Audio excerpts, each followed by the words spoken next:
Jane needs a job. She has a job. She works as a waitress at a local diner. She needs another kind of job, a role, a part, something. Anything to let her know she's on the right path. Anything to let her know she deserves more than a school variety show. Acting is a fool's pursuit, 1 in a billion, her father says. Her grandfather agrees but adds, those who have the courage to follow their dreams have a 99% chance of being that 1 in a billion. Have courage. Courage will put the odds in your favor. Jane loves her grandfather and wants to make him proud. Wants to show him he's right. I'll be that 1 in a billion. Mexican waitress speaks in Mexican and English with a Mexican accent. Who wrote this? Mexican isn't a language. Doesn't matter, you get the gist. Her face grows warm with frustration. The accent isn't necessary. Why? Why the accent? Why can't it just be waitress? Waitress who speaks English? Why does the script need the waitress to be Mexican? Why is this important to the scene? Jane stares at the director, trying to understand his needs. It brings flavor. What does that mean? It doesn't bring flavor. It perpetuates a stereotype. Yet, Jane says nothing. She says nothing because she doesn't want to be blacklisted as a social justice warrior. Doesn't want to be called a complaining minority. With a slight Spanish accent, she finishes the audition. Jane shares a beer with her friend Dwayne. Dwayne tells her how a creative executive hired him to be the co-writer of his terrible script, to be the spokesperson of his terrible idea, to validate his insensitive cultural appropriation of an African-American story.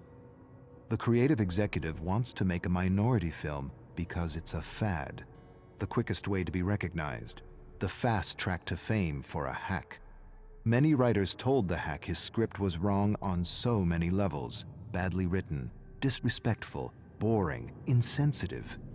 Dwayne refused to accept a script that was disrespectful to his cultural heritage, refused to attach his name to a project so the executive could avoid accusations of cultural appropriation, refused to validate an entitled interpretation of a minority story. The executive discredited Dwayne by calling him a social justice warrior, fired him. Jane sighs sadly for her friend. At least the script won't get produced. Dwayne raises a skeptical eyebrow. The hack has a friend with money, lots of money. He'll write, direct, and produce. Entitled hacks with friends in high places. It's how bad movies get made. They toast bad movies. Jane laughs, not because it's funny, because it's true. It's been months. She hasn't worked. No calls, no auditions, nothing. Jane stares at the blank television screen. As a child, she used to imagine herself on television. She doesn't see herself on television anymore. Something is happening. She can't see herself succeeding anymore. She wishes for her shot, her 1 in a billion shot, but scripts for her are few and far between, nothing beyond the stereotype. Her agent shouldn't care. He should put her forward for all the female roles in her age range. She can play any female role, lead or support, and yet she only gets auditions for the spicy Latina, or the funny immigrant, or the waitress with the accent, never just woman, American. That's all she wants. She stares at the snowy television, tries to visualize herself as the star of a show, but can't.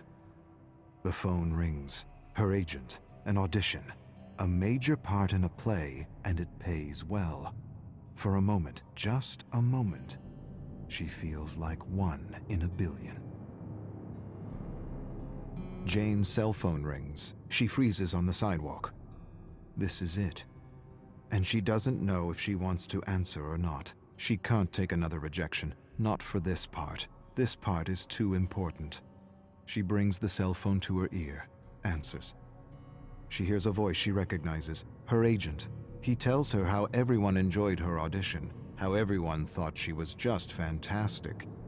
He goes on about something else. She waits for the but, the proverbial but, 1,000 compliments negated by one single, all-destroying but. It doesn't come. She listens to the trivial notes and waits for the polite rejection. Instead, you got the part. She's not sure she heard right. You got the part. She mumbles to herself. I got the part. Her face grows numb with disbelief. She screams. Strangers turn to face her. Sorry. Dwayne helps Jane rehearse at a cafe. They take a break and he tells her the hack is now doing a Chinese story and is desperately searching for a Chinese writer to validate his most recent abomination. Jane laughs. Hacks with money, it's how bad movies get made. She tells Dwayne things are going well with the play. She doesn't have to do an accent, doesn't have to wear a miniskirt or perpetuate a ridiculous stereotype, doesn't have to do all the stupidities she had to do in the past. This is a real gig, a meaningful gig, a gig she can share with her family. She knocks on the table. Dwayne laughs and says it isn't wood. She shrugs. He says he's happy for her and hands her a cutout from a magazine. Open audition for Quick Talk. He says he put in a good word for her. She'd make a perfect host. She thanks him, but the play takes all her time. Too bad. You're the most real person I know, and that's what the show needs. Authenticity.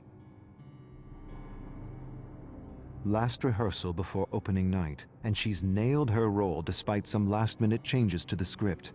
She feels the adrenaline and a great sense of flow unlike anything she's ever experienced before. The director claps after the last line is delivered. He approaches her, tells her he's amazed, impressed, inspired, but he feels her character would work better with an accent. A what? The request undermines her, shatters her. Why? I don't understand. For giggles.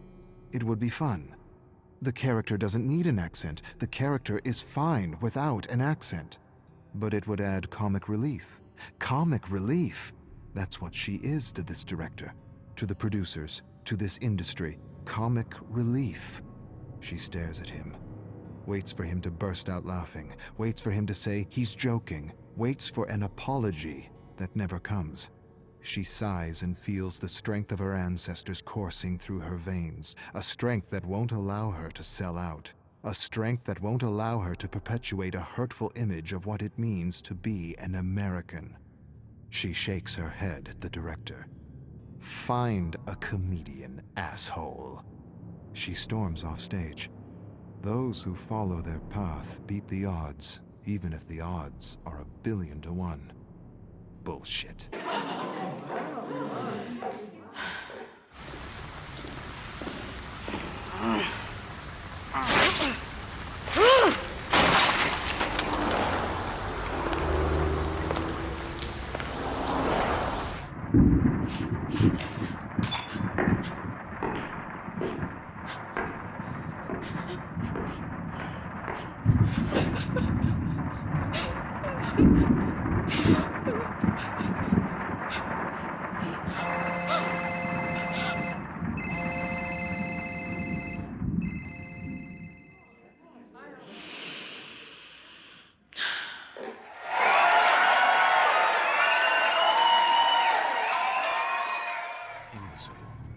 That's what he calls Professor Blanchard.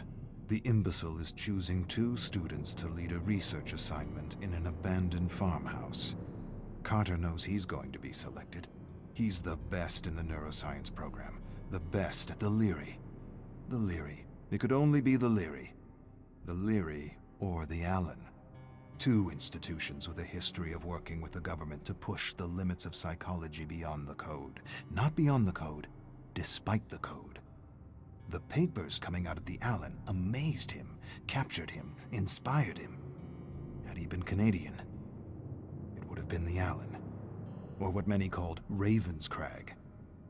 The experiments they conducted were brilliant, cutting edge, mind-shattering. He wishes he were a student in the 50s studying under Lord Crag, the nickname patients gave the genius at Ravenscrag. Lord Crag returned from the trials with ideas, not cautionary tales, not disgust like the other bleeding hearts who condemned the doctors who would anyway be smuggled into his country and be given the highest positions in government in exchange for their discoveries. Lord Crag took the experiments he had heard about to the next level, and Carter hopes to do the same. But not with this professor, not with Blanchard, Dr. Bleeding Heart Blanchard. He has no idea what real power is. Real power is freedom. True freedom. Freedom beyond the limits of ethics and morality. Carter's leading the research assignment with another peer. The challenge? Secure the secret word through the good doctor, bad doctor interrogation technique put forward by some other bleeding heart imbecile at some other institution. He's bad doctor with a code, a list of do's and don'ts the imbecile gave him. Very limiting, too limiting, self-limiting even. How is he supposed to secure anything with these limits? Surely he realizes how futile the experiment is with this code. Nevertheless, he tries. He shouts at a fellow student sitting across the table from him. Shouts? Big deal. Tell me or I'll... Shout again. The student doesn't take him seriously. He's play-acting fear. It's all make-believe for him. I should smash his skull and yank the secret word out of his substandard mediocre brain. Second day, and nothing. Carter's frustrated. Really frustrated. At least they're tied up, all 7 of them, but it's still not enough. They need to take the interrogation to the next level, deprive them of food and water. They'll talk. When their cells begin to self-cannibalize, they'll talk. Better yet, he wants to deprive them of sleep. Sleep deprivation. Removes masks, lowers guards, makes prisoners talk for the promise of a few minutes of sleep. The 7 prisoners stare at him. They know they're safe. He can see it in their eyes. Limits. No one got anywhere respecting limits. He despises his colleague, Good Doctor. He'd have the secret by now had he been working alone and without a code. Ridiculous limits. Skinner knew better. Put his own kid in some kind of a box for years just to see what it would do. Huxley worked for the Secret Service and wrote Truths as Lies in Brave New World. War of the Worlds was another great test in mass propaganda. The power of the radio to induce fear and anxiety in an unsuspecting audience. The power of fear and anxiety to inspire silence and indifference and create perfect consumers. Ethics, morality, limits. For sheep, not shepherds. Carter feels anxiety unlike he ever felt as he watches Good Doctor interrogate one of his classmates. He approaches him from behind with a piece of wood, something he found on the ground, raises the makeshift club. Before he realizes what he's doing, he pounds the Good Doctor's head. Pretend fear becomes real fear as his fellow students stare at him in horror. No more Good Doctor. No more rules. No more limits. Except the limits of his imagination. Carter ties a student to a chair. Warm blood drips everywhere. He twists pieces of flesh off his face. The sheep look away, but never up. With terrible moans and squirms, he gets a secret word from each and every one of them. New, Reich, Horizons, Fourth, Bird, Kill. His classmates beg to be released. They sob and agonize in their chairs. They plead the experiment is over. You have the words. You win. We're done. Carter smiles. He's still got a few days. A few more days and a few more experiments to run. Could put his career at risk. But he's got the Good Doctor to take the fall. I'll take what I learned from Lord Crag and lobotomize these imbeciles and manipulate... No. Not manipulate. Manufacture. Yes, manufacture reality. Music blares. Eyes are kept forced open with toothpicks. Carter piggybacks a looping song with an inaudible subliminal frequency to evoke fear, anxiety, and discontent. He experimented with the loop on his parents, always caused a fight between them. He doesn't remember where he got the loop. He first read about the subliminal frequency from advertisers. Advertisers deny subliminal loops work. Of course they do. Advertisers deny they use subliminal loops.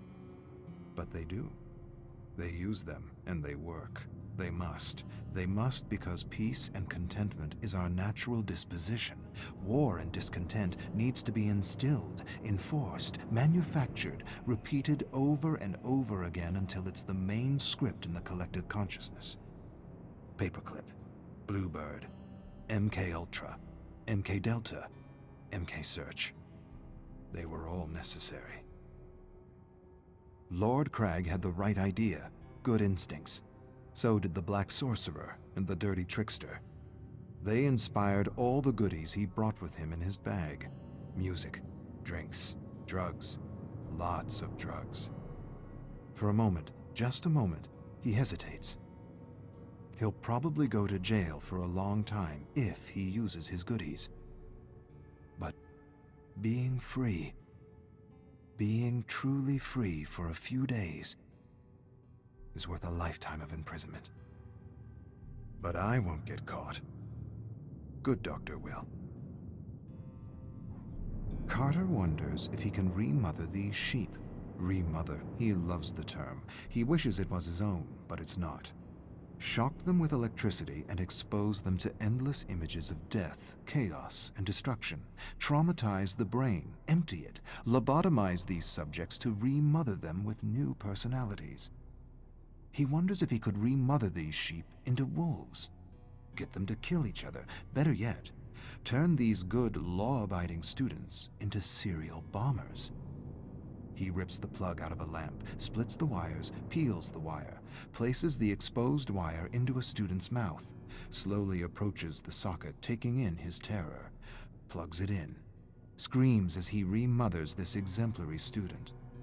A putrid smell of burning hair and skin reaches his olfactory receptors. There's another stench. Imbecile soiled himself. Carter laughs. He hasn't been this stimulated in ages. To be free. Ah, to be truly free. Carter hasn't had this much fun since he first tried to transplant a mouse brain into a rabbit. A week isn't enough. He wishes he had more time. He needs more time. There are new avenues within the mind to explore. Too many avenues, not enough time. He wishes he had the tools to operate on their brains. There are knives in the kitchen. Good work. Not surgical precision, but good enough. He's read about a gland in the brain that looks like an eye, a gland that supposedly secretes DMT, a kind of mystical drug. He wonders if he can extract it from a living subject. He wonders what a good dosage of human DMT does to a test subject. Carter unties a rope. He's going to release Good Doctor. He's pumped him with drugs and programmed him with new thoughts. He believes the other students are Russian spies that need to be executed for national security. He unwraps the rope and places a screwdriver in his hands. He changes his mind, removes the screwdriver, replaces it with a fork, changes his mind again, replaces the fork with a spoon. He's never seen a spoon used to kill a human being. He backs away from Good Doctor, who is lost and confused, remothered. He says a phrase. The moon is down. Confusion becomes clarity as Good Doctor stands and approaches the Russian spies with a spoon. Brilliant. Bleeding Heart Blanchard returns to the farmhouse with a group of men Carter's never seen before. They look like government men. He suppresses a smile and tells them Good Doctor got out of hand, took things a degree too far. He barely got out alive. Blanchard tells him to shut up. His tone is different. He doesn't sound like an imbecile. We taped the whole thing. Carter exchanges a look with the men in black suits. He doesn't understand. The imbecile enters and does the unexpected. He stares at the barely breathing student unperturbed. No fear, no panic, no emotion, nothing. He grins and mumbles something to himself in German.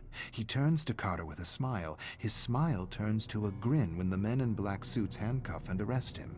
Blanchard whispers, Looks like you had your chance to make merry hell and took it. The cuffs are just for appearances. I don't understand. Yes, you do.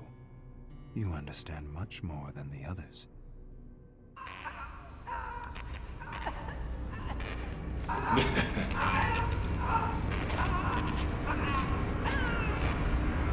Hey! Huh?